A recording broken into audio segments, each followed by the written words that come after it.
तो दी मार्वल्स का first weekend collection $47 million है, जो कि 2008 में आई इनक्रेडिबल हल्क के $55 मिलियन से भी कम है। तो तुम समझ ही सकते हो कि दी मार्वल्स किस लेवल पे फ्लॉप हुई है, लेकिन इसके कारण क्या है। तो आज की वीडियो में हम इसी के बारे में बात करेंगे।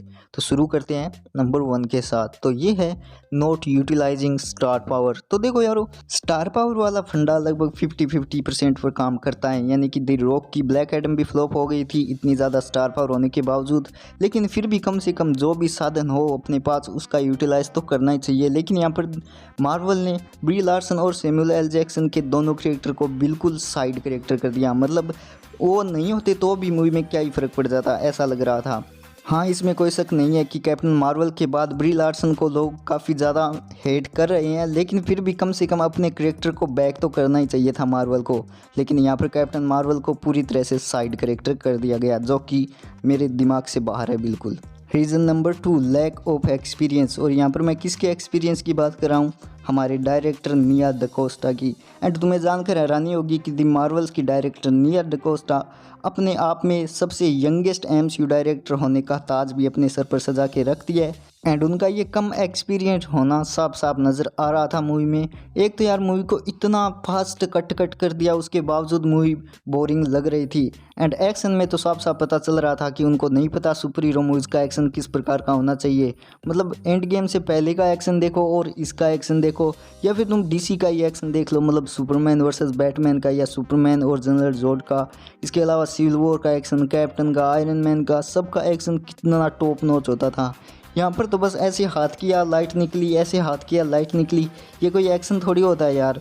And hand to hand combat भी था थोड़ा बहुत, उसमें बस एक एक्शन सीक्वल में वो 5 बार कमला फिसल कर बैक किक मार रही थी, बार बार वो वही नज़र आ रहा था। इसके अलावा वो बिल्लियों वाला सीन एंड वो तुम्हें पता ही है गाने वाला सीन, मतलब वो दोनों नहीं होते तो भी चल जाता, लेकिन उनको अगर कट कर दिया जाता तो फिर मूवी नहीं बचती।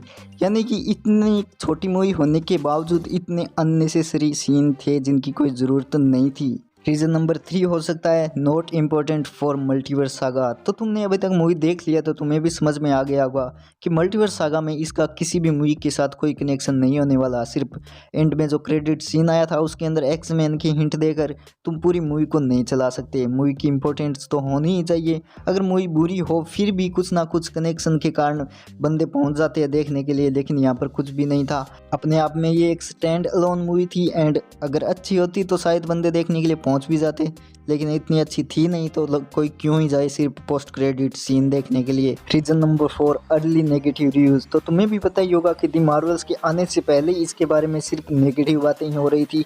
जो भी बोल रहा था सिर्फ नेगेटिव ही बोल रहा था, एंड जिसको पता भी नहीं था कि इसमें क्या होने वाला है, क्या स्टोरी होगी, वो भी नेगेटिव बात ही कर रहे थे। और फिर फिल्म ने भी उनको जस्टिफाई कर दिया कि हाँ, मेरे बारे में नेगेटिव बात करना सही था, क्योंकि मूवी भी इतनी कोई टॉप नॉच नहीं निकली। मैं इसे बुरी की कैटेगरी में नहीं ही रखूँगा। Reason number 5, bad reputation of Marvel.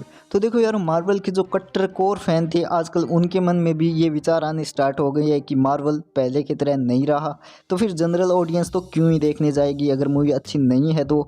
And तुम्हें भी पता है इसका कारण क्या है, सी हल्क जैसा शो हो या फिर थॉर लव एंड थंडर जैसी मूवी, इसके अलावा इटर्नल, सब कुछ मार्वल ने एंड गेम के बाद घटिया से घटिया प्रोजेक्ट हमारे सामने दिए हैं। तो मेरे पास भी इतने एक्स्ट्रा पैसे नहीं है कि मैं मार्वल की घटिया मूवीज़ देखने के लिए भी चले जाऊं। हाँ, हो सकते हैं बहुत सारे कट्टर फैंस हैं जो उधार लेके भी चले जाते होंगे, लेकिन मेरे पास ऐसा नहीं है। अगर अच्छी मूवी आएगी तो ही मैं देखूंगा, वरना घंटा फर्क नहीं पड़ता मुझे मार्वल है या फिर डीसी, अच्छी मूवी तो ही मैं देखूंगा बस। एंड इसके अलावा तुम्हें पता ही है यार, रेपुटेशन के मामले में इन दिनों हॉलीवुड में काफ़ी सारे स्टूडियो बैकलैश फेस कर रहे हैं, जिसमें डिज्नी का नाम सबसे पहले आता है। इसका और एक बेहतर उदाहरण हो सकता है अपना डीसी यूनिवर्स। मतलब अब डीसी चाहे अच्छी मूवी निकाले या फिर बुरी, कुछ फ़र्क नहीं पड़ता, फ्लॉप ही होनी है, क्योंकि एक तरह की मार्केट में उसका नाम बन चुका है उसी प्रकार का।